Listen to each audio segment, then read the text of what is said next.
Thank you all for coming out tonight for our April 1st Wednesday, our March 1st Wednesday. Excuse me, I'm getting ahead of myself. We've had so many schedule changes, it's getting a little tricky to keep track of them all.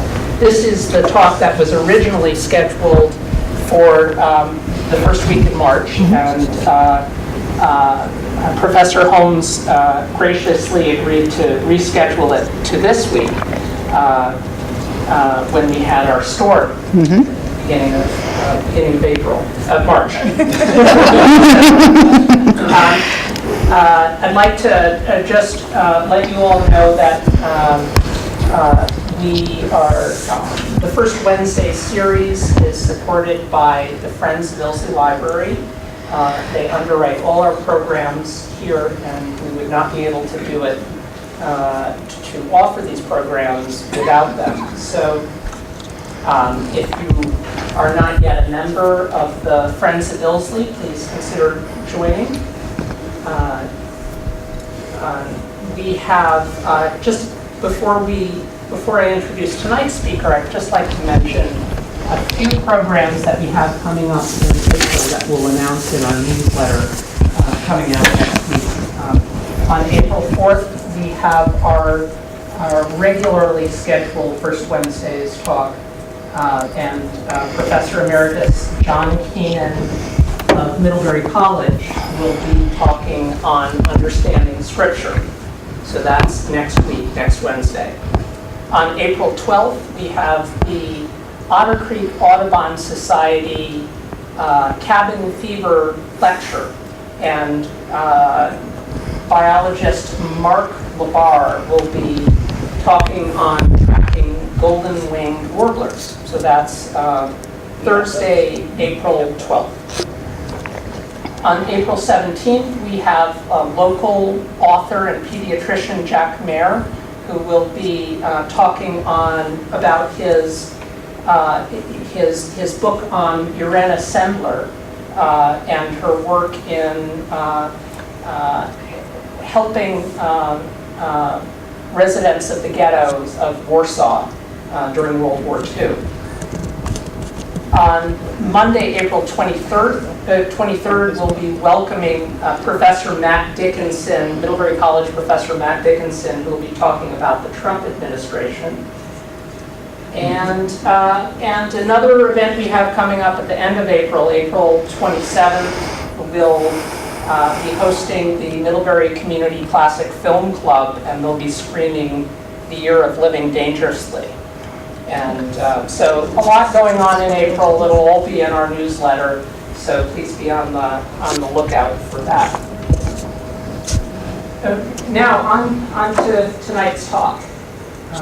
Tonight, we're very pleased to welcome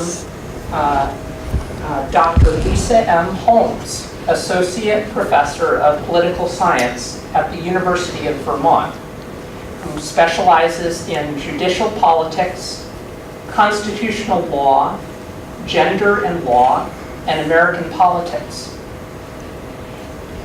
She first became interested in the field of political science as an undergraduate student at UVM. Her research focuses on the selection and tenure of federal judges, examining a host of issues related to the political context of the appointment process, how presidents use judicial nominees to court favor with their partisan supporters, and when and how judges choose to leave the bench. Her current project examines the implications of politicized appointment politics on the careers and attitudes of judicial nominees. Professor Holmes received UVM's Krebs Maurice Excellence in Teaching Award in 2012. So please welcome Dr. Lisa Holmes. Thank you.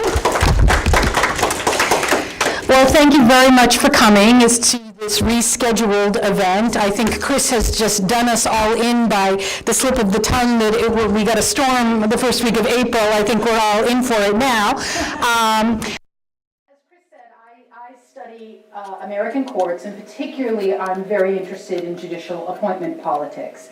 And before I get started, I just wanted to give a quick thank you to Allie White and Chris Kirby and the Vermont Humanities Council. It's very much an honor to be involved in your first Wednesday's lecture series, even if it's not a first Wednesday anymore. I'm still thrilled to be here. I study how judges are selected, and tonight I'm going to be speaking a bit about how judges are selected at all levels of the federal judiciary. Most of my focus is on studying how judges are selected to the lower federal judiciary, but in my comments tonight I'll be talking a bit about the U.S. Supreme Court as well. Allie specifically asked me to focus on the President's agenda in selecting nominees, which is a topic near and dear to my heart that I've written about and published about previously. So I was thrilled to get this invitation with that particular agenda item on the record. So first, let me just give you a quick overview of how federal judges are selected, although my suspicion is that most of you understand the basic contours of this. But just to go over this quickly before I dive into this in a bit more detail. In the U.S. Constitution, Article 2, Section 2 of the Constitution states that the President shall nominate and by and with the advice and consent of the Senate shall appoint judges of the Superior Court and all other officers of the United States. Article 3, Section 1 of the Constitution notes that the judges, both of the Supreme and the inferior courts, shall hold their offices during good behavior, which of course is interpreted to mean for lifetime tenure. So we know from the Constitution that federal judges are nominated by the President and confirmed by the Senate, and we know that they get to hold their positions for life, absent, of course, something unexpected like impeachment. What this means, the lifetime tenure part, of course, means that this is a long-term, lasting legacy for any president. In Federalist 76, Alexander Hamilton stated that, quote, "It is not easy to conceive a plan better calculated than this to promote a judicious choice of men for filling the offices of the Union." And by that he meant one thing that he said would be, I have difficulty imagining any better system, is, for example, having judges chosen ultimately by a single person, the President. One consideration was judicial appointment by committee. And in Federalist 76, Alexander Hamilton rejects that idea by saying the problem with committees is they engage in group behavior. They do things like engage in what we now call, for example, log rolling. You support my person, I'll support your person. Hamilton argues this is not the best way to select judges. Have them chosen ultimately by a single person, the President. The President will understand that this is a lasting part of his legacy and will therefore take it seriously. But in Federalist 76, Hamilton goes on to explain that it is a good idea to have some sort of check on this power, just to make sure that the President doesn't mess it up or abuse it or in some other way handle it improperly. Hamilton here argues that the Senate is the proper chamber in Congress to exercise this check, because of course they've always been the more elite branch of government than the House of Representatives. He goes on in Federalist 76, Hamilton goes on to say, the Senate will not abuse the confirmation power because, quote, "they could not assure themselves that the person they might wish would be brought forward by a second or any subsequent nomination." He goes on to say, there's no assurance if I'm in the Senate and I improperly vote against a president's nominee just because I'm being difficult or I don't like a highly qualified person. Hamilton goes on to say, there's no assurance that I'm not going to dislike the next person the president says even more. So Hamilton argues that the Senate will not abuse this power. Yeah, it obviously is one thing we'll get to talk about as we dig into this a little bit more deeply, is where Hamilton was right or wrong about some of these assessments. One thing I think that's important to consider at this early stage is that Hamilton wrote this before he anticipated fully the rise of political parties in our system. So he didn't anticipate parties using things like the confirmation power in a more concerted effort for a president's agenda, which of course is something that I'll be talking about a little bit later. But again, what Hamilton's arguing here is that this is the best selection method possible. I have difficulty imagining, he says, something better. Before I get into my more specific topic, though, I'd also like to spend a few minutes talking about the structure of the federal judiciary. As I said, I'm going to be speaking a little bit here and there about judicial selection to all three key levels of the federal judiciary. I think when most Americans think of courts, and especially when they think of federal courts, they tend to think of the U.S. Supreme Court. And I'll be talking about that here and there, of course, as well. It is the most important court in the country. It is arguably the most powerful tribunal in the world. And as you can imagine, selection to seats on the U.S. Supreme Court are different than others. They all adhere to the same basic formula: nomination by the president, confirmation by the Senate, but the stakes are so much higher for Supreme Court appointments than for others. The next in this graphic are the various courts of appeals that exist geographically across the country. I'll show you a separate graphic on that in a moment. These are what are generally referred to as intermediate appellate courts, for the obvious reason that, first of all, this level exists between the Supreme Court at the top and the district courts at the bottom, which I'll get to in a moment. And they are appellate courts in that they hear cases on appeal. I mentioned that these are organized geographically across the country, and it looks largely like this. We here in Vermont are part of the Second Circuit Court of Appeals, all the way to the Ninth Circuit on the West Coast, the 11th Circuit down in the Southeast. One thing that I did want to mention, though, is the DC Circuit Court of Appeals. As I've already mentioned, not all of the mechanisms by which judges are selected are the same for all levels of the judiciary. And that even, I think, exists within this particular level, the U.S. Courts of Appeals. The DC Circuit Court of Appeals is easily the most significant court in the country, absent the U.S. Supreme Court. It presides over our seat of government. It is the intermediate appellate court in Washington, D.C., so it tends to get a disproportionate number of very important cases. And since, as you probably know, the U.S. Supreme Court doesn't hear that many cases. In recent years, it's been about 80 a year. That means that most appellate issues in the federal judiciary are resolved by one or the other of these U.S. courts of appeals and never make it to the U.S. Supreme Court. So these courts are also important, maybe not as important as the Supreme Court, but they're important. The D.C. Circuit in particular is important. And that has manifestations in how judges in reality are selected to these seats beyond Hamilton's limited explanation of how this is done in the Federalist Papers. At the bottom of this judicial hierarchy are the U.S. district courts. The district courts are trial courts at the federal level. So that's where federal cases tend to begin, is in the trial court. So at all three of these levels, judges are nominally selected the same way.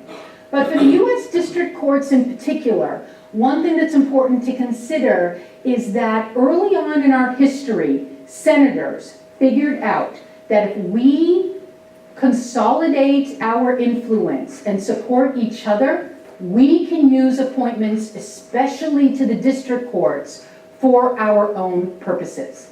So what they developed is a process that is now commonly referred to as senatorial courtesy, which means is that if there is a district court vacancy in my home state and I'm a senator, I get a lot of leverage over who the president chooses to that seat. And the reason I have that leverage is because, let's say you're a senator from Massachusetts, you'll support me because I'll support you. So then when there's a vacancy from Massachusetts, you have a lot of leverage. And when there's a vacancy from Maine, you'll have a lot of leverage. So even Hamilton's basic idea of how federal courts should be staffed, how they should be filled, was upended early in our history by senators wresting a lot of this power, especially over district court appointments, away from the president and keeping it for themselves.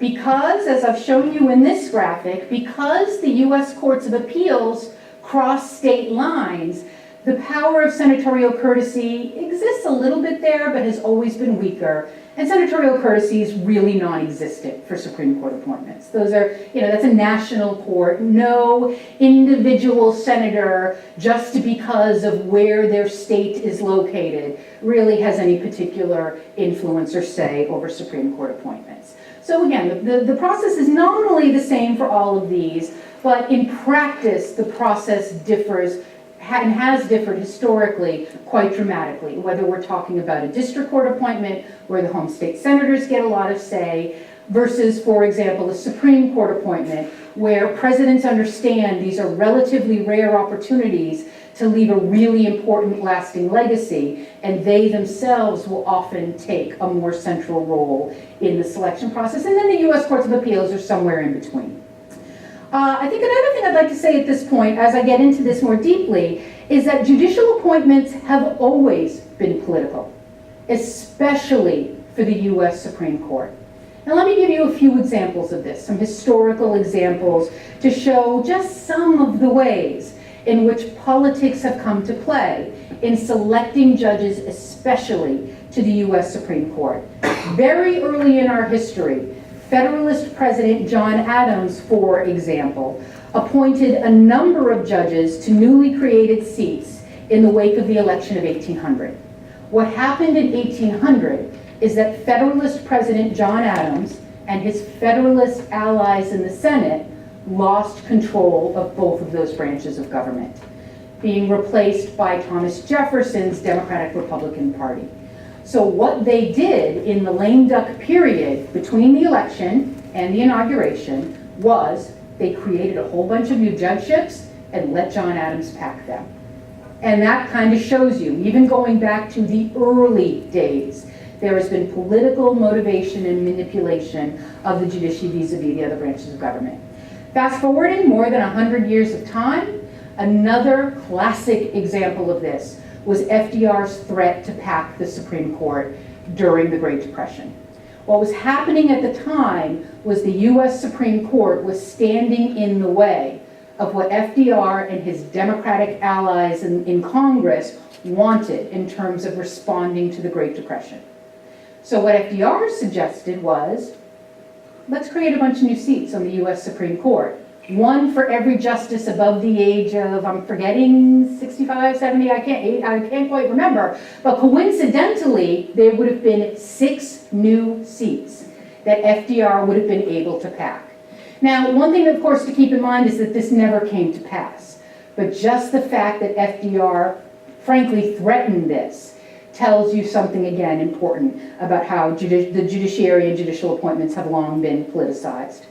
A third historic example I'll give of this, here again focusing specifically on the U.S. Supreme Court, was President Eisenhower's appointment of Earl Warren as Chief Justice of the United States in 1953, soon after Eisenhower's inauguration, with the strong support of Vice President Richard Nixon. And the key actor here, really, in my narrative of this for you tonight, is Richard Nixon, who allegedly wanted to remove Earl Warren from California politics for his own purposes. So he said, one great way of getting rid of a political opponent is putting them on the Supreme Court. And then, of course, we got Earl Warren on the U.S. Supreme Court for the next, decade and a half. The fourth and last kind of historic example that I would give you is Ronald Reagan's campaign promise in 1980 that, quote, one of the first Supreme Court vacancies in my administration will be filled by the most qualified woman I can find. This was an obvious campaign promise to appeal to that particular part of the voting base. And then Reagan, of course, did make good on this promise soon after his inauguration by appointing Sandra Day O'Connor to the U.S. Supreme Court in 1981 as the first woman ever on the U.S. Supreme Court. So again, that's not even close to an exhaustive summary, but I think it's a decent, little bit of anecdotal evidence that here and there, judicial appointments have long, always been political in our system. arguably, not arguably, definitely, the most important political scientist who studies lower court appointments, and therefore one of my mentors and favorite people around, is a scholar named Sheldon Goldman from the University of Massachusetts. And he, for example, refers to 3 agendas that presidents have demonstrated over time with respect to their judicial appointments. He has said, for example, that some presidents prioritize pursuing a policy agenda vis-a-vis their judicial appointments. This is when presidents pursue substantive policy goals through their appointments to the judiciary. Political scientists tend to think of this as being ideological. So presidents who choose this appointment strategy will appoint judges that reflect their ideological preferences. But the second category of presidential selection agenda that Goldman focuses on or identifies is a partisan agenda. A partisan agenda he defines as a president using judicial appointments to shore up his own political support or the support for his party. And I'm going to highlight this again a little bit later when I get into the more contemporary era of this. The third agenda that Goldman focuses on is the personal agenda. This is the sort of classic historical example of presidents using judgeships or other cushy appointments to reward personal friends, right? To support your friends, your associates, your allies. So he's argued that throughout American history, presidents show various tendencies to pursue one of these 3 agendas throughout their administration. So some of what I'm trying to talk to you about this evening is rooted in American history and has been around all along. But I think it would be naive for us to think that some things haven't changed. Clearly, some things have changed. One key thing that has changed is the heightened importance of lower courts in particular. Remember how I told you that, especially for the U.S. Supreme Court, appointments have always been political and they've always been considered one of the most important parts of a president's legacy. Increasingly in recent decades, the lower courts, the courts of appeals and the U.S. district courts, have taken on increased significance and importance too. So this should lead to the question of what changed and when did it change to cause even these lower courts to have more importance and therefore more importance to a president who's interested in using them for the president's own purposes. I like to point to the 1970s and the 1980s as the clear turning point in all of this. And let me give you a few examples or explanations or points of importance that fell in the 1970s and the 1980s to highlight how the importance of the lower courts had changed.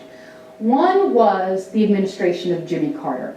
Now, on one level, you might think it's odd to listen to you talk about Jimmy Carter with respect to judicial appointments, because he was only a one-term president who, you may recall, didn't appoint anybody to the Supreme Court. So how does he matter? Well, I argue that he matters for a couple of key reasons. First of all, I've already hinted at this when I was talking about that example of John Adams and the Federalists way back in the day. Congress can, of course, create new judgeships. And during the Carter administration, the democratically controlled Congress created the greatest number of judges at one time in American history. So let me give you a little bit of detail here. In the Judiciary Act of 1978, Congress created 152 new seats on the federal judiciary all at the same time. This, of course, just hands them to President Carter to fill. Let me give you a little bit more detail. Of those 152 seats, 35 were on the courts of appeals, and 117 new seats were on the district courts. To give you some context for how big a number that is, today, in 2018, there are only 179 seats in the circuit court, and let me remind you, Congress in the late 1970s added 35. So today, we have a Court of Appeals with only 179 seats, 35 of which came at this one time. For the district courts, today, there are 677 seats on the district court. And remember, as I mentioned a moment ago, 117 of those 600-odd seats were created by Congress at that one time. So this was a huge deal. Carter was able to make a much bigger mark on the judiciary because of all of these new seats than he would have otherwise. And that gives the Carter administration a lot more import in terms of the composition of the judiciary and judicial appointment politics than it would have otherwise. The second thing that happened during the Carter administration is that Carter had his own ideas of how we should select judges. Carter wanted to do two things with judicial appointments. He wanted a more diverse judiciary in terms of race and gender, and he wanted to try to wrest away some of the power from the home state senators in selecting these lower courts so he could select judges based on their merit rather than their political connections or patronage or things like that. So Carter, in a maybe an unexpected way, for a short-term president who didn't get to appoint anybody to the Supreme Court, really shook things up with respect to selecting judges to the other levels of the federal judiciary. But that's just the start. Roughly at the same time, Republican presidents and presidential candidates were also beginning to articulate that they wanted to change the composition of the judiciary too. Nixon talked about this, but the one who really was interested in it was Ronald Reagan. Reagan talked about how he wanted to appoint judges who were more law and order oriented, who had sort of a narrower view of the job of a judge, was less activist. So at around the same time that Carter starts saying, hey, I have my own agenda that I want to use to the judiciary. I want more women, I want more people of color, and I want people selected based on merit. Right around the same time, you had Republicans saying, we don't like sort of the ideological and the judicial philosophy composition of the judiciary, and we want to reshape the judiciary in the image that we prefer. Thirdly, around this time, the 70s and 80s, was the clear recognition of the increased importance of the courts in general. Keep in mind, the 70s and the 80s are on the tail of coming after the civil rights movement, the 1973 Roe versus Wade abortion decision. The Supreme Court in the 50s and 60s had transformed the rights of the criminally accused. So by the 70s and continuing into the 80s, it was clear that the judiciary at all levels had increased in its importance and its significance. The fourth and last reason that I'll point to in the 1970s and the 1980s as contributing to this change was, relatedly, the rise of the conservative legal movement in the 1980s. Remember when I mentioned Earl Warren a handful of years ago, appointed to the U.S. Supreme Court by Dwight Eisenhower. As many of you probably know, Earl Warren would go on to become one of the most liberal, iconic figures in American legal history. Eisenhower certainly didn't expect that, but that's what he got.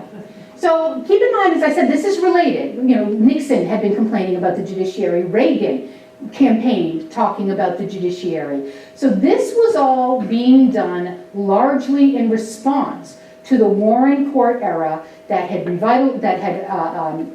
revitalized the rights of the criminally accused, that had engaged in the civil rights movement, that would eventually hand down in the 1970s now the Roe versus Wade decision. What this spurred was a counter movement in the 1980s, a conservative legal movement that we are very much feeling and experiencing the aftershock of today in ways that I will get to before the end of my comments today. So, the 1970s and the 1980s I think of as a pivotal turning point here. Appointments to the Supreme Court had always been important, but by the 70s and 80s, appointments to the other levels of the judiciary start rising in importance as well. The result is that every stakeholder, presidents, senators, interest groups, party activists, begin to care more about the judiciary at all levels. What was also beginning to happen here, although it was maybe less apparent at the time, but will definitely come into play when I get to talk a little bit about the W. Bush, Obama, and Trump era, is growing party polarization. Starting in the 70s and 80s, where the two political parties start pulling apart from each other. This, as well, has ramifications for judicial appointment politics today in ways that I think will be clear by the time I'm done with my comments here. So, where does all of this table setting leave us today? Courts are more powerful than ever before in American history. That makes judgeships at all levels worth fighting over. Not all judgeships are necessarily fought over all the time to the same extent, but they've all become more politicized, at least in some ways. So all sides are trying to get something for themselves out of the appointment of judges. And I'm going to argue that this is particularly a problematic dynamic for judgeships to the lower courts, because the public doesn't tend to pay a heck of a lot of attention to that. Most of us tend to pay attention to Supreme Court appointments. They happen infrequently, they get a lot of attention, we've heard of those people before, but when it comes to lower court judges, most regular Americans don't know much about it. And I argue, and I'm not the only one, many political scientists argue with respect to judicial appointment politics that that is part of the problem. Because keep in mind sort of the tension we have here. The public still doesn't pay a heck of a lot of attention to day-to-day appointments to the courts of appeals or the district courts. But everybody else sure as heck is. The president, senators, interested groups, party activists. That means that they can wreak all kinds of havoc and the public doesn't tend to pay attention. And I argue that that's a problem, as we will see as we walk through this a little bit more. So, as I said, Ali especially asked me to talk a little bit about some of my work on how presidents, especially very recent presidents, in this more modern climate, use their nominees to their advantage. One line of research that I've done on this is looking at how recent presidents talk about their lower court nominees. What I have found is that starting with President Clinton, even Reagan, even H.W. Bush didn't really speak much about their nominees to the courts of appeals or the district courts. But starting with Bill Clinton, presidents have begun to talk publicly about their lower court nominees more frequently. Sometimes they talk about them pretty clearly as an effort to influence the Senate. If the Senate is obstructing a nominee, the president might speak of that nominee to try to get some positive movement in the Senate. But where else they talk about their nominees is at places like campaign rallies. That's something that recent Republican presidents have particularly done, in front of organized interest groups, and in front of what I call diversity groups, women's groups, or groups consisting of racial or ethnic minorities. That's something that recent presidents, starting with Bill Clinton, have done with an increased frequency. I argue in my work that this demonstrates that presidents are using even relatively obscure lower court nominees to court favor on the campaign trail and with interested, active, motivated parts of their base. Because again, the rest of us aren't really paying attention, but their base is. The rest of us aren't really paying attention, but interest groups are. So presidents are responding accordingly. Okay? One other interesting angle of this is that this effort by the president to use their lower court nominees, as they have historically, their Supreme Court nominees, for their own advantage, is also true, maybe especially true, of presidential nominees that fail. One thing that I've found in my work is that if a recent president nominates somebody whom the president thinks is highly qualified, and the Senate obstructs that person, that gives the president maybe even more leverage. Look at how mean the Democrats in the Senate are being to my nominee, Miguel Estrada, W. Bush would say when speaking to an Hispanic group.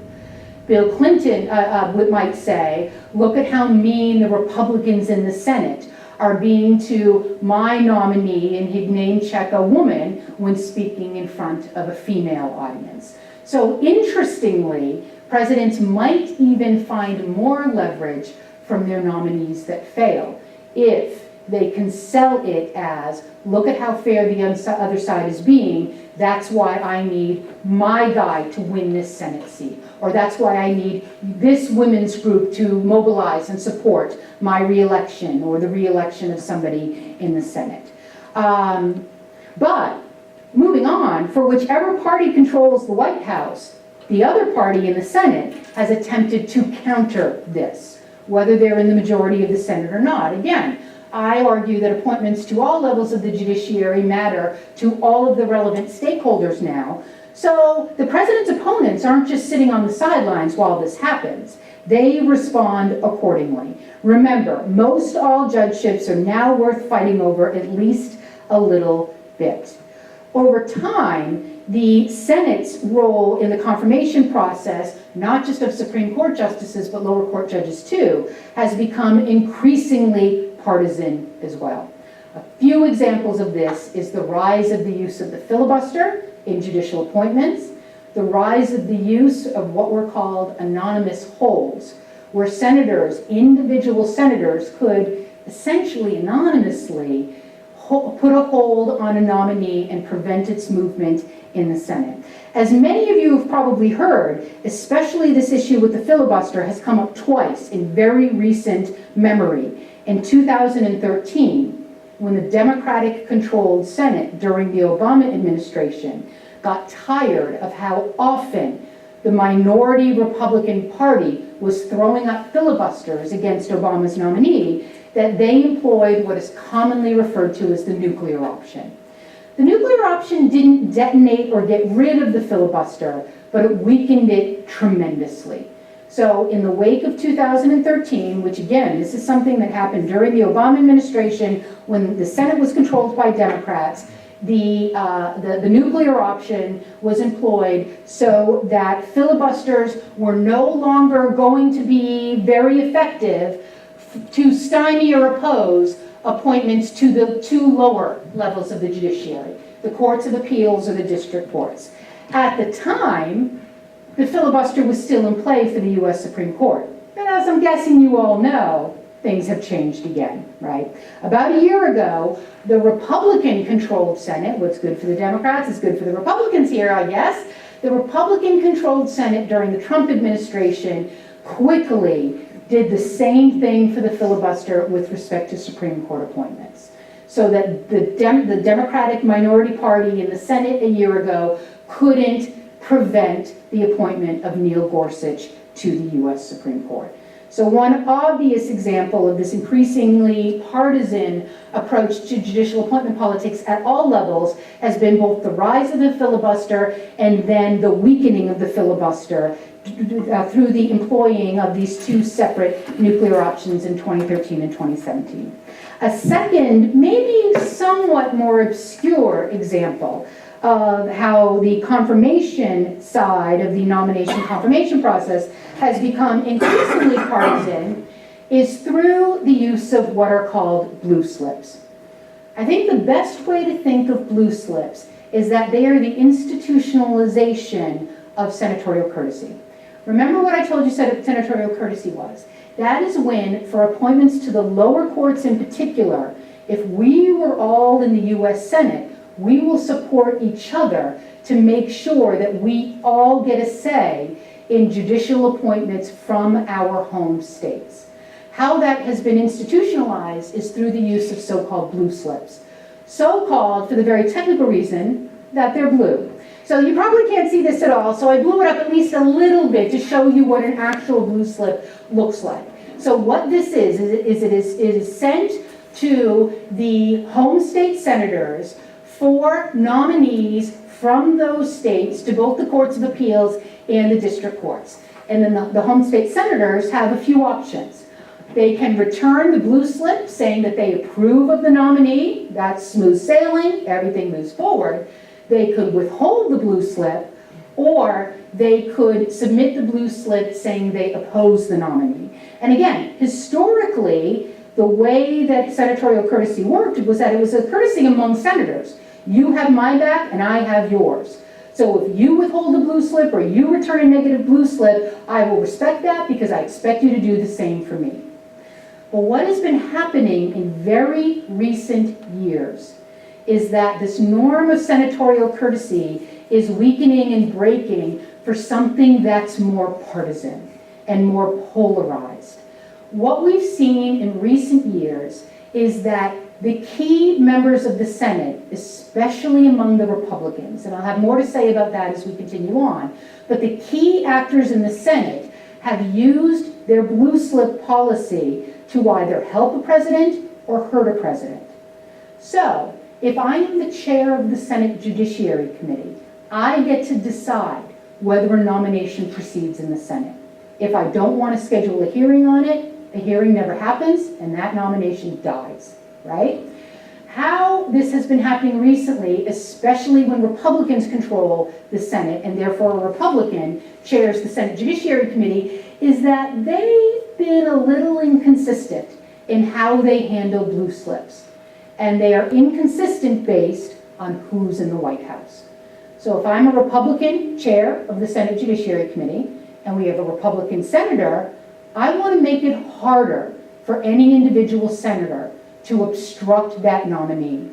So I might say, sure, you submitted a negative blue slip from your state, but maybe I'll let the hearing go on anyway, because I want the president's person to maybe have a fair shake at having a confirmation hearing. But then what might happen is you get a new election, new president, Democratic president. I, as the senator who chairs the Judiciary Committee, might change my policy with respect to whether I'm going to allow just one or two blue slips to obstruct progress on a nomination in the Senate. So this, on one level, is very inside baseball stuff. Most people don't pay a heck of a lot of attention to blue slips or blue slip policy. But what I'm trying to explain here is that in very recent years, what we've seen, especially from the Republican side, are senators messing with their blue slip approaches, therefore weakening the long-standing norm of senatorial courtesy in order to pursue other goals, partisan goals. Okay? So, what we've basically seen growing over decades now is increased politicization of the judicial appointment process for lower court judges, as with the Supreme Court, increased efforts to obstruct and delay nominees, and efforts by those who do have the leverage of power in the Senate to affect, shape, change norms, whether it's the blue slip norm or the filibuster norm via the nuclear option, to achieve something different and new vis-a-vis judicial appointments. Now, I've mentioned a couple of times that this is something that is particularly seen among Republicans. So what's that all about? Why is this something that Republicans do more than Democrats? I'm not saying that Democrats don't do it at all, but Republicans in the Senate clearly engage on an empirical level in this more. So why is that? Why do Republicans do this more than Democrats? I argue that the key reason is that they simply care about courts more than Democrats do. Remember, as I've already mentioned, conservatives were the ones who mobilized in the 1980s against what they perceived as the entrenched liberal takeover of the judiciary. They mobilized against it, and it's become something that is very effective and popular for Republican politicians to feed to their base. Phrases like liberal activist judges who use the bench to circumvent the legislature is like red meat to the conservative base in a way that it is simply not to the liberal base. Let me show you a little bit of evidence here to back this up. And this is not grand evidence, but I think it at least kind of gets the point across. One piece of evidence was seen, for example, in the CNN exit poll in the presidential election of 2016. I'm going to come over here for a moment so I can kind of point out specifically what I'm interested in you looking at here. So one of the exit poll questions was, in your vote for president, were Supreme Court appointments the most important thing, an important thing, a minor thing, or not a thing at all, not a factor at all? Of the 21% of respondents who said the Supreme Court is the most important thing, 56% of them voted for Trump, and only 41% voted for Hillary Clinton. If you go to the bottom of this, of the 14% who said that the Supreme Court was not a factor at all, 55% voted for Clinton, and only 37% voted for Trump. So I think in a simple, descriptive way, these data show clearly that even, this is kind of filtered out to rank and file voters now, that Trump supporters cared about the Supreme Court more, and Clinton supporters cared about it mostly not at all. And I think to augment this even further, keep in mind, I'm sure you remember what was going on at this time, was the long-standing vacancy on the Supreme Court. When Antonin Scalia died in February of 2016, and Barack Obama, President Obama, nominated Merrick Garland to replace him. I think I have a picture of him right here.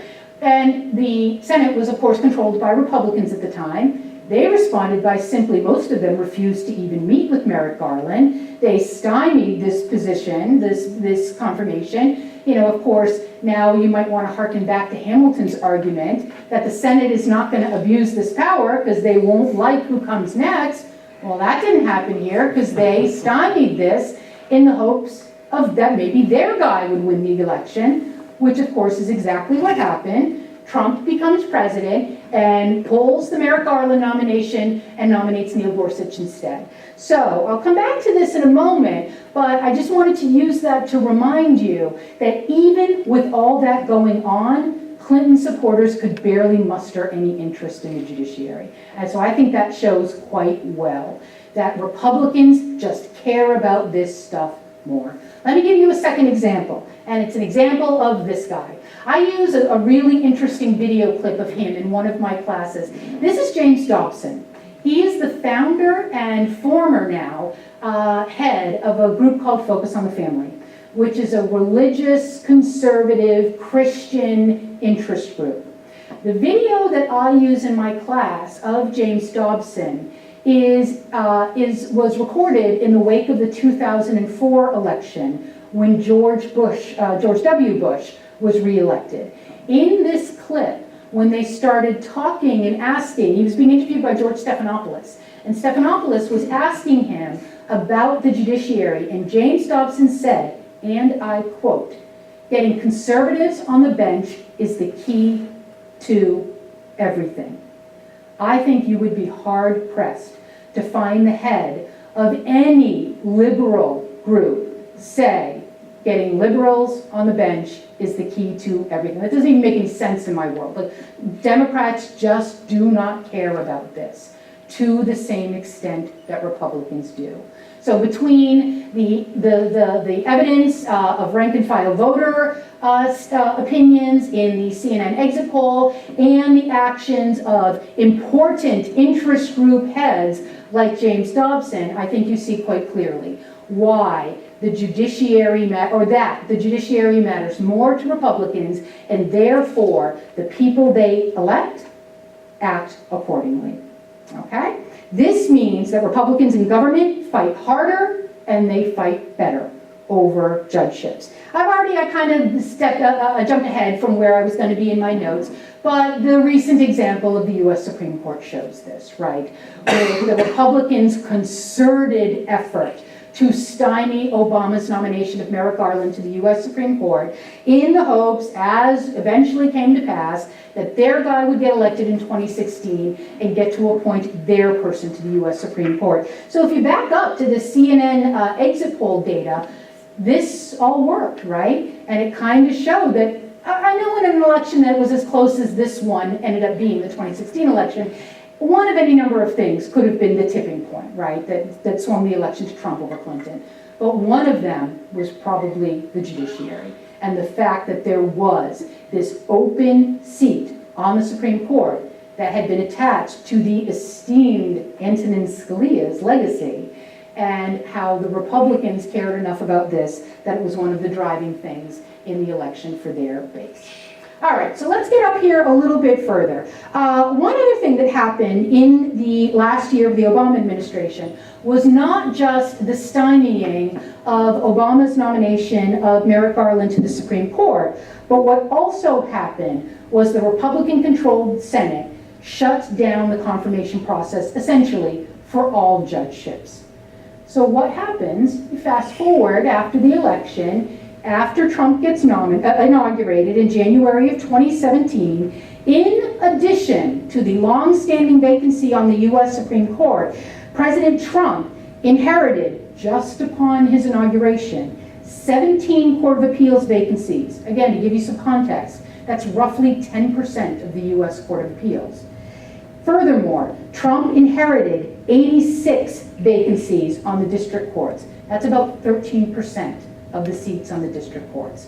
So just on the day he entered office, Trump was handed all of those seats on the lower judiciary, all of those vacancies, and a vacancy on the U.S. Supreme Court. Largely, not largely, almost exclusively due to the obstruction of the Republican-controlled Senate, led, of course, by Mitch McConnell in the last year of the Obama administration.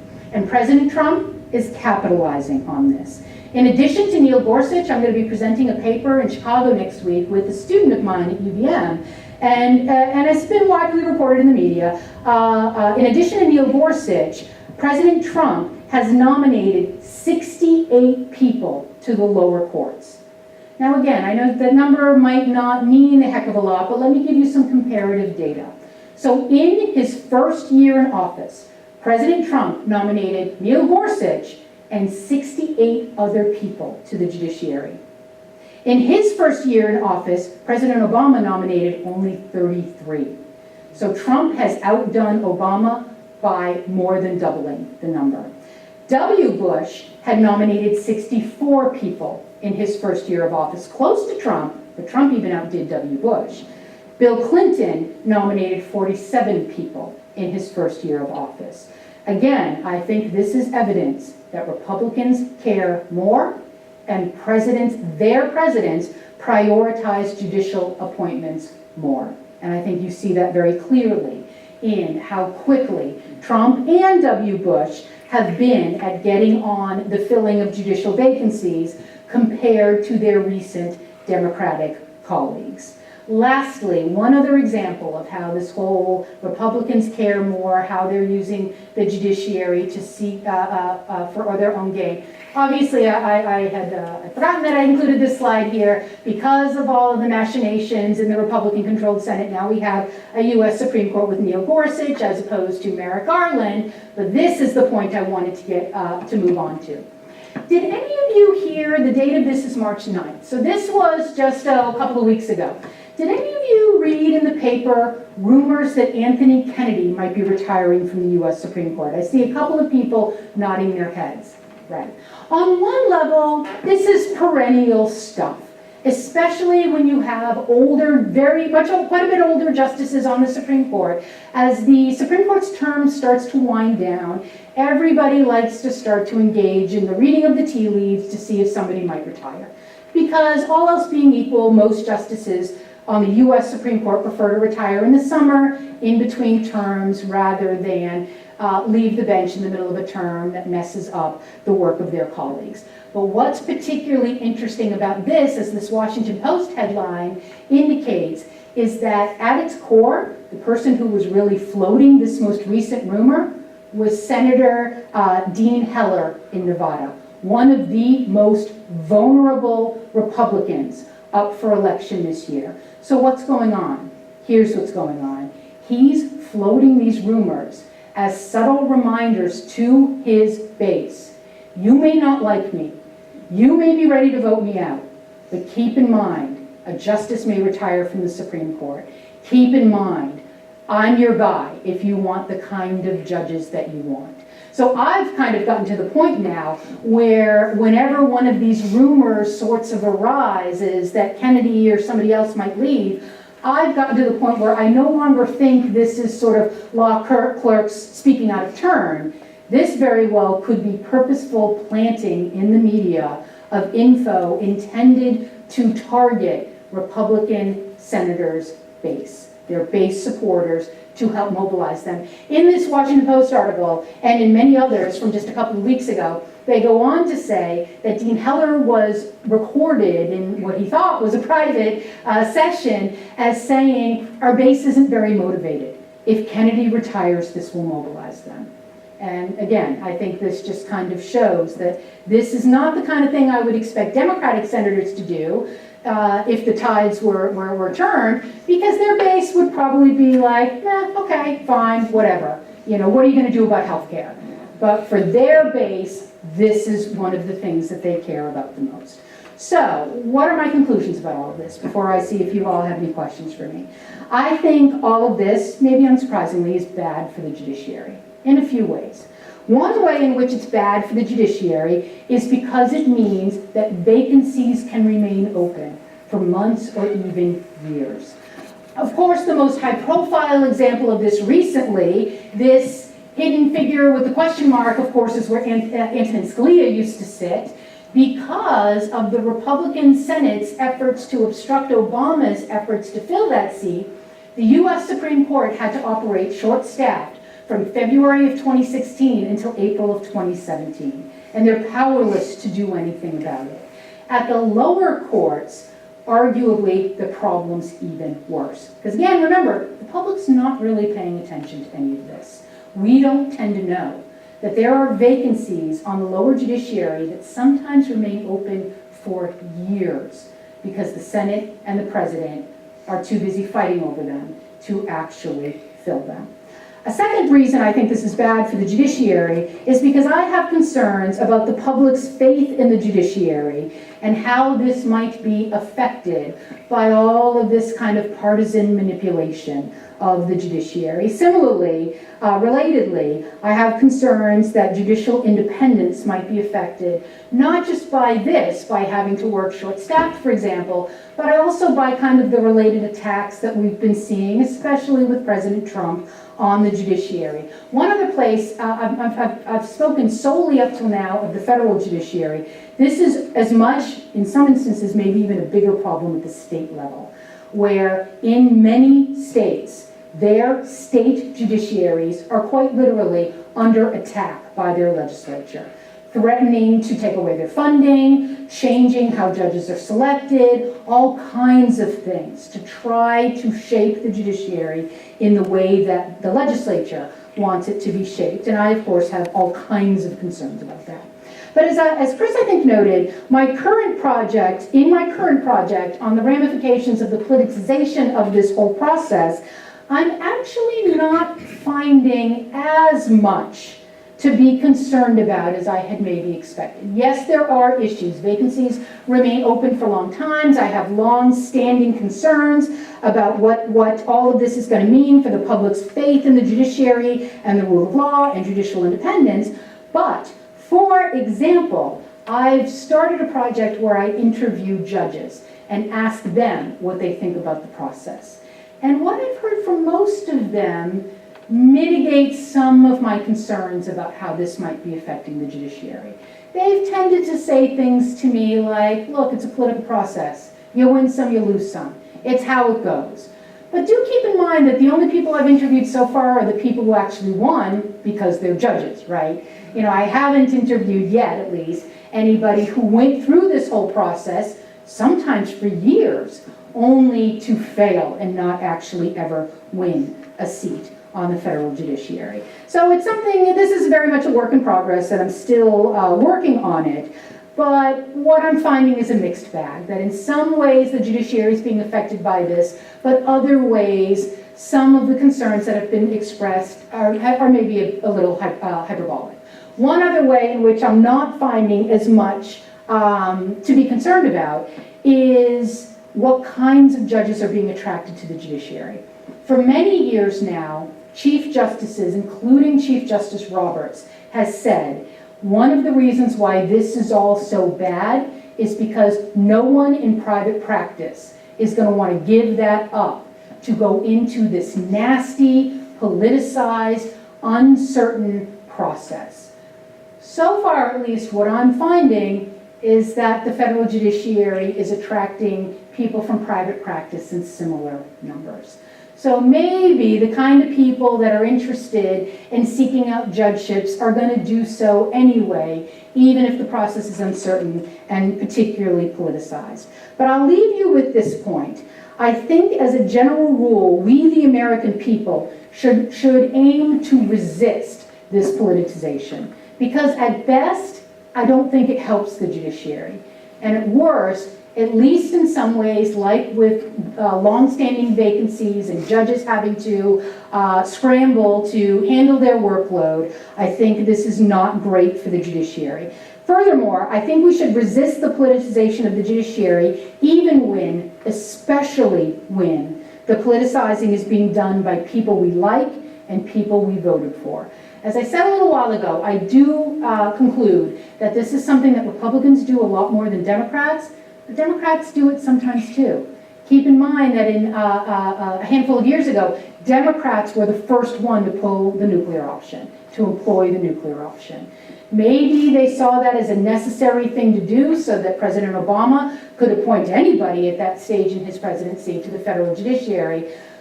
But before we celebrate that, I think we should at least think about what it means for the judiciary to be treated this way. Whether it's them being treated this way by a president and a party that we like, or a president and a party that we don't like. So I'm just going to conclude by saying, thank you very much, and I'll be interested to hear if y'all have any questions for me.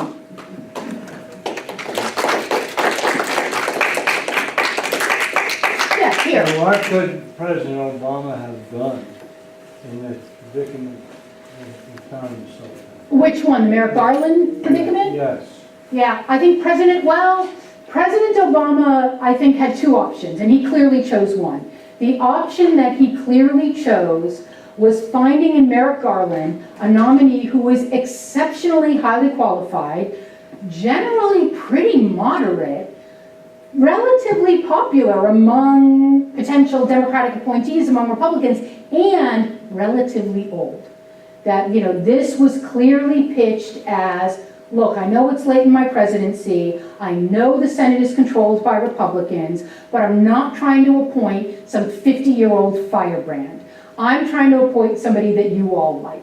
I think his other approach could have been to try to appoint the firebrand as an effort to mobilize his base against this. But ultimately, there's really nothing Obama could do, because as we've covered, Republicans controlled the Senate at the time, and there was nothing that Obama or any other Democrat could do. How long has that predicament been in existence? What do you mean, how long All is that? presidents countered that difficulty, that if the other party is in control, it doesn't matter whether they put up a name or not?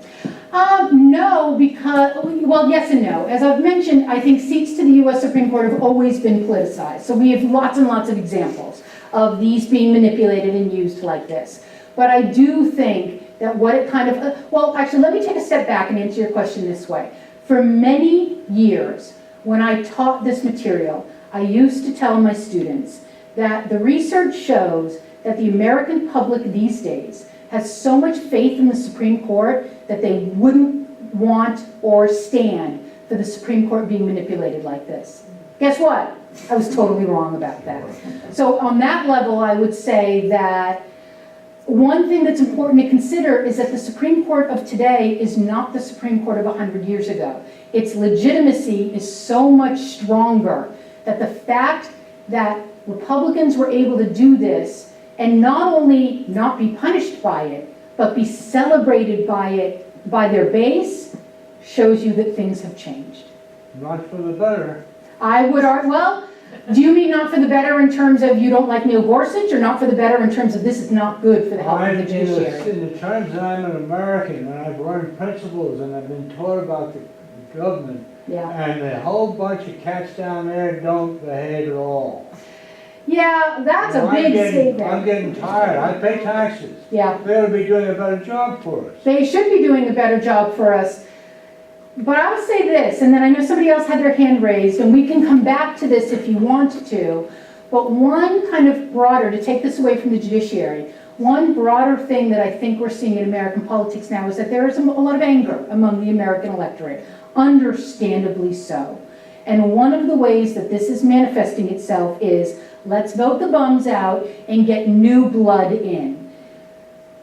Interestingly, that is not working, right? Because the newer people we're putting in Congress are even more dysfunctional than the old school politicians that they've replaced. So I think for now, and like I said, we can come back to this definitely, but I would counsel anybody who says, I'm angry and they're not doing our bidding and we need new people to say, sure, I'm down with that. But be careful what you wish for, because if we were to, on an even wider scale than we already have, start electing capricious characters who have no stake in good government, this is all just going to get worse. Yeah, but Well, can I hang on for just a second and we'll come back to you, because other people have their hands raised. Go ahead. Assuming that the Republicans have several major beliefs to protect, such as anti-abortion, Yeah. such as other things that are very important to them. Yep. Is that what's giving them backbone to do this? Is that the goal, or is it a broader goal? That is very, that's a really interesting question. And I'm going to answer it in two related ways. They say that is their goal, that they want a different kind of judiciary. They don't tend to speak in such blunt language as we want conservatives on the bench. Although interestingly, in the 2016 election, both Clinton and Trump kind of spoke in ideological language about their judicial appointments. But what you tend to get a lot of Republican politicians saying is, I would appoint just judges whose judicial philosophy is such that, but we all know what that means. That means they'd appoint conservatives. But I said that there was a second way I was going to answer your question. That's what they say.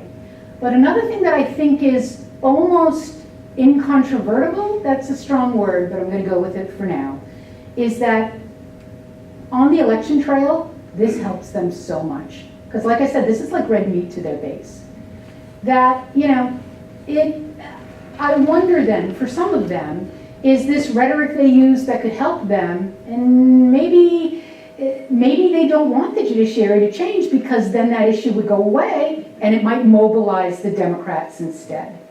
Yeah, it's a catch-22. And like you said, I don't think it's good for anything. I especially don't think it's good for the judiciary. Yeah. In the back.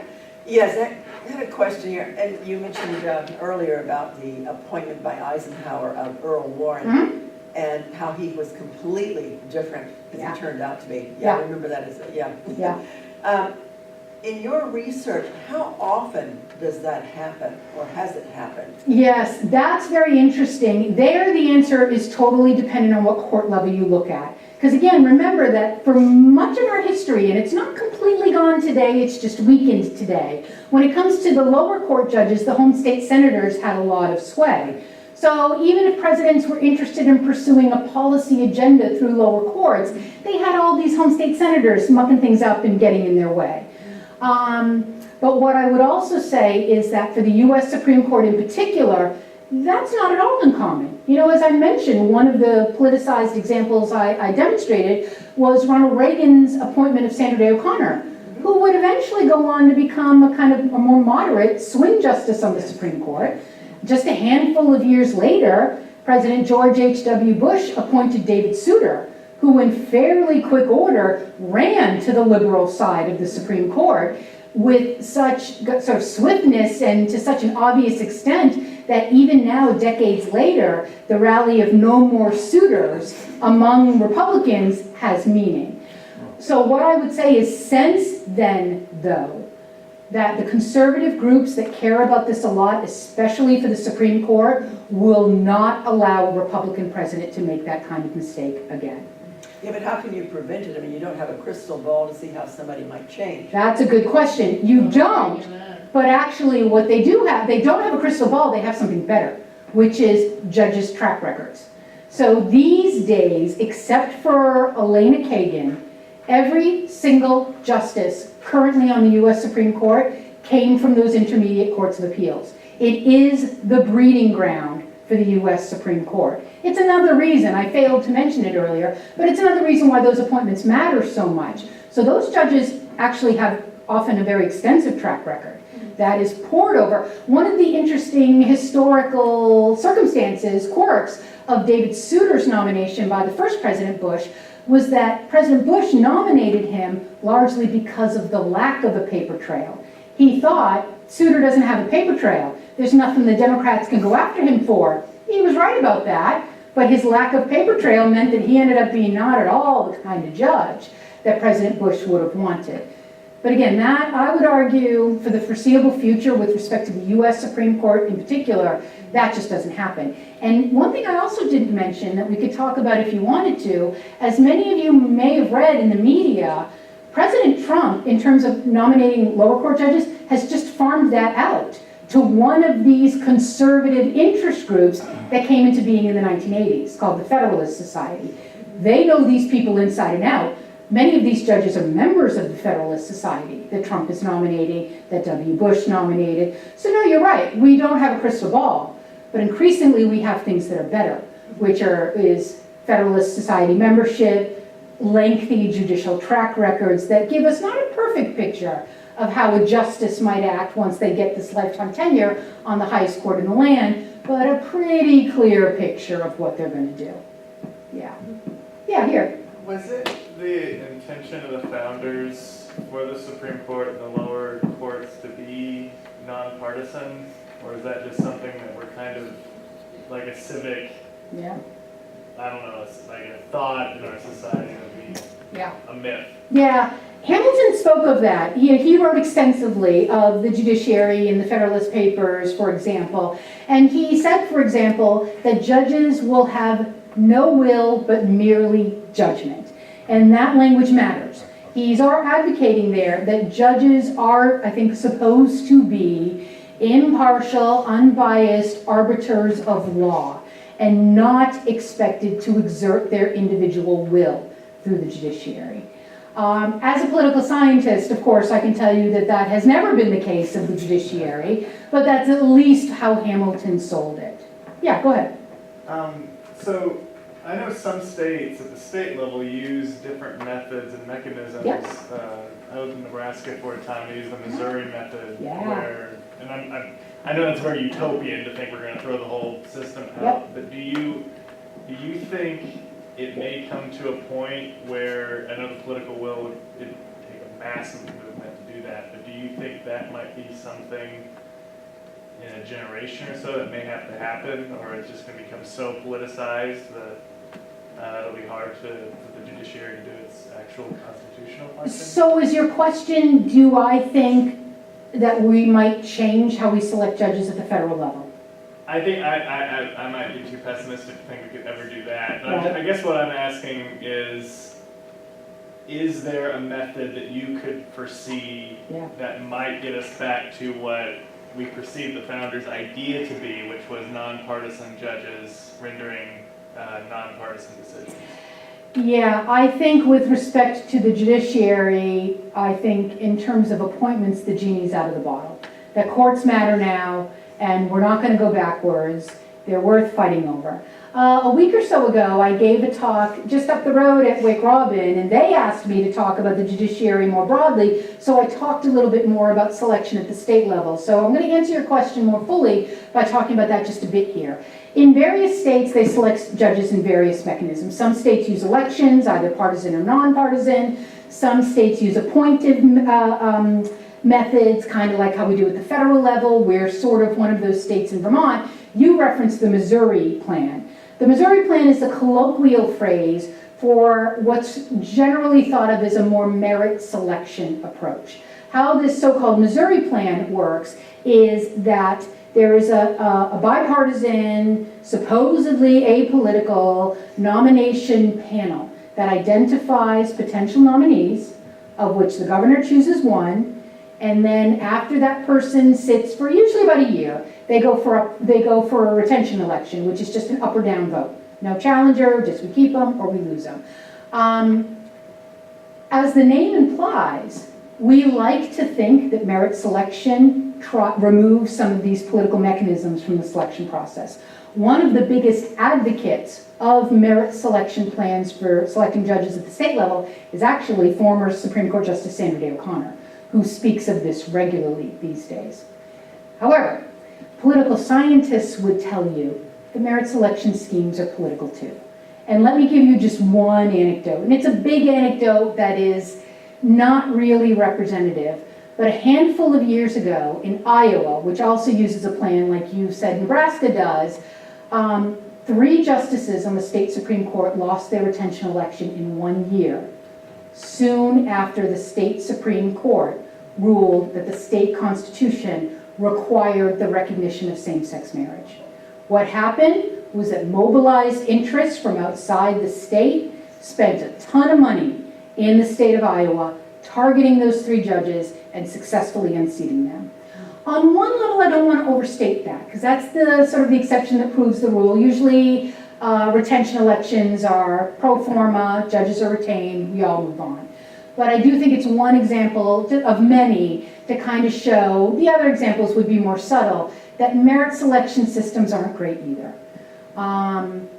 The system that most judicial observers tend not to like are elections. But a political scientist might tell you, yeah, but at least elections give the power to the voters, not to the legislator or the governor or the president at the federal level, who are clearly using these to manipulate judges and try to shape the judiciary the way that they want. Some of you might have heard recently, for example, that there's been a lot going on in North Carolina, right, in the wake of the 2016 election. In 2016, not only did North Carolina get a new Democratic governor, but their state Supreme Court swung to majority control by Democrats because a Democrat, North Carolina elects their judges, a Democrat unseated a sitting Republican. The Republican-controlled state legislature has not taken this line down.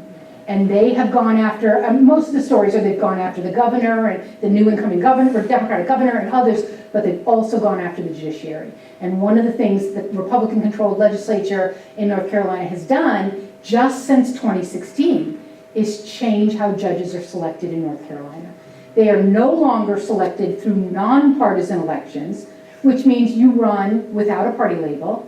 They are now running in partisan elections because the Republican legislature thinks that will make it more likely that Republicans will get elected to the judiciary. So I use that to say, in North Carolina, the problem isn't elections. In North Carolina, the problem is the legislature.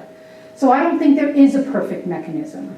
But in very recent years, I grew up in Massachusetts, I've lived in Vermont for a long time. I have lived in states that elect their judges, but that always seems weird to me. You know, Hamilton didn't like it. He wanted judges to be appointed through the federal system, not responsive to the people. But what I would say right now is having the judiciary responsive to the people is maybe better than responsive to the other branches of government right now, because the other branches of government are going after them when it suits them. Yeah, that's a long answer to your question, but that's my answer to your question. Ed, thank you. Anybody else? Yes, here. How often do appointed judges to, say, the Supreme Court, other than Souter, show different colors once they're there? That's such a political sciencey question. You should be a political scientist. The research actually shows that Souter was quite dramatic in his shift. But this ideological shift is actually not uncommon. It's generally much more subtle than you got with Souter. But think of it this way, even judges who had experience at the lower courts, being on the Supreme Court is just a different gig, right? Like, you see how important this is, and it shapes public policy, and it affects people's lives. So I won't be able to tell you in a ton of detail off the top of my head, but the best research in this area shows that actually, I think the way they phrase it is ideological drift, that there's more ideological drift than you might think. And it's usually, in recent years, in the liberal direction, although Thomas is a great counterexample, where if anything, he's just become even more conservative. Well, Roberts He's another one too. He looks like he's looking after his legacy by some of his votes. Maybe his legacy, and also there's, I think, here I'm just going to speculate, there's no good research on this, but that maybe given that he's the chief, that he has a different view of the institutional legitimacy of the court. Now, one thing that I will caution you about is that I think a lot of Americans have a somewhat skewed view of what the US Supreme Court does, because we only pay attention to the kind of sexy cases they get in the media, right? The really controversial cases that are on hot button topics. Abortion, rights of the criminally accused, affirmative action, gun rights, that kind of stuff. On a day-to-day basis, more often than you might expect, the Supreme Court is either unanimous or closely unanimous. But the truth is, most of us don't care a heck of a lot about those cases. We care about the big ticket items, which are the controversial, high-profile, salient, closely divided cases that make it worth everybody fighting over. Scalia's vacancy or whatever is going to happen when Kennedy does decide to leave. Because I'm sure many of you know Kennedy now occupies that role of, you're right, Roberts is kind of a little bit, but Kennedy is the one that everybody sort of pivots around on the current Supreme Court. So when he ever leaves, whether it's this summer or whenever, I was going to say something very over-the-top dramatic of it's just going to be war, regardless of who's president, well, if it's unified government and the nuclear option's still in play, there won't be much of anything that the opposite side can do. But if we're in a period of divided government, it's just going to be worth fighting over, like nothing we've seen in my life, I think, with respect to appointments to the Supreme Court. Yeah. Any other questions? Did you want to get back to the point that you had raised? How much time do we have? I don't know. How much time do we have? A few more minutes? I make an observation that what you've been discussing doesn't just apply to courts. Yeah. You've got the gerrymandering. Oh, yeah. Is a big one, and this reflects the characters that are in our government. Absolutely. And I'm going to point at Newt Gingrich and tell you that in my mind, that's the beginning of the bad. And it hasn't gotten any better. No, and I will, my fear, of course, is that it's just going to continue to get worse because, of course, I think it's going to get worse, and I fear that it might get even worse because even worse than worse. Well, because this drive of responding to an angry base by electing Tea Party types, as you said a while ago, this is something we haven't seen in anywhere close to as dramatic a fashion on the Democratic side. And one thing I talk to my students about regularly is be careful, as I said to you a little while, be careful what you wish for. If the Democrats start doing all of this kind of stuff too, then really where are we left? The last thing I'll say about your specific example of gerrymandering is absolutely, but guess who's ruling on a case dealing with partisan gerrymandering this year? The US Supreme Court. And so I'm not saying that other stuff isn't important, but I can't study everything. I study courts. There you go. But why do you have gerrymandering? It's the mentality of the politician. Sure, it's because of, as I mentioned, the rise of political polarization is, I think, one of the biggest problems in the American political system right now. And of course, we're seeing it in things like also partisan media and in all kinds of ways. And we see it both in Congress, where there are few to no liberal Republicans or conservative Democrats anymore, and we even see it in the electorate, where we're just almost not even, we're not listening to the same news, we're not accepting the same facts, and we're not even speaking to each other really anymore. And then we don't have people up there who can apologize. Yeah. I wish I knew the answer to all of this. I share your concerns about all of this. But my particular bread and butter is talking about how this affects the judiciary. And if we lose the judiciary as a branch of government that the American public has greater faith in, that would be worser than worse, to use your phrase. There you go. Anything else? All right, thank you all very much.